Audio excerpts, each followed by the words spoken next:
Bila Nabi kata boleh dah aku nak dengar pendapat sebab kita nak pergi berperang. Kalau kalah kita kehilangan ibu kita, ayah kita, anak kita, isteri kita, rumah kita, pekerjaan kita, KWSP kita, nak tinggal dunia ni.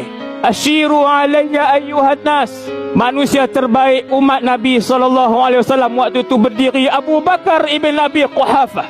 Ya Rasulullah, diri dan nyawa ini untuk Islam. Maka aku mewakili dengan muhajirin untuk bersama dengan kamu bertempur menghadapi musuh Allah. Nabi ulang lagi. Nabi kata asyiru alayya ayyuhan nas. Bangun Sayyidina Umar cakap perkara yang sama. Kemudian Nabi cakap lagi asyiru alayya ayyuhan nas. Bangun Sayyidina Miqdad radhiyallahu anhu ya Rasulullah. Dia pun cakap seperti Abu Bakar dan Umar radhiyallahu anhuma, menyatakan persetujuan untuk memberikan seluruh kehidupan dunia dan nyawa ini kepada Allah dan agamanya. Nabi tanya lagi. Nabi kata asyiru alayya ayyuhan nas. Kemudian bangun seorang namanya Sa'd bin Mu'adz radhiyallahu anhu. Beliau adalah Presiden Aus. Bangun Sa'd bin Mu'adz. Dia bangun sebab dia daripada Ansar. Rupa-rupanya tiga tadi ni daripada Muhajirin, daripada Mekah, Muhajirin. Dia kata ya Rasulullah, ka'annaka turidu bina. Seakan-akan baginda Rasul maksudkan kami, sebab tak ada wakil kami yang jawab dan bangun menyatakan sokongan.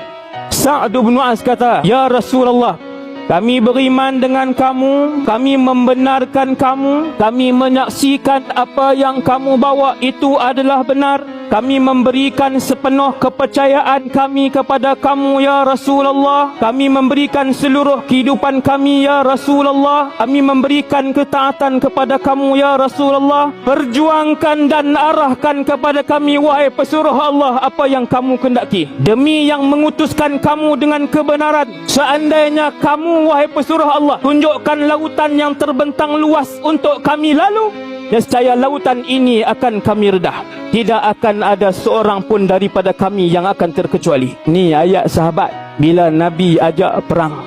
Maka Sa'd ibn Mu'adz bila Nabi minta dia bangun, dia kata ya Rasulullah, sir bina ala barakatillah. Bimbing kami dalam peperangan ini ala barakatillah. Kemudian Sayyidina Sa'd pun duduk.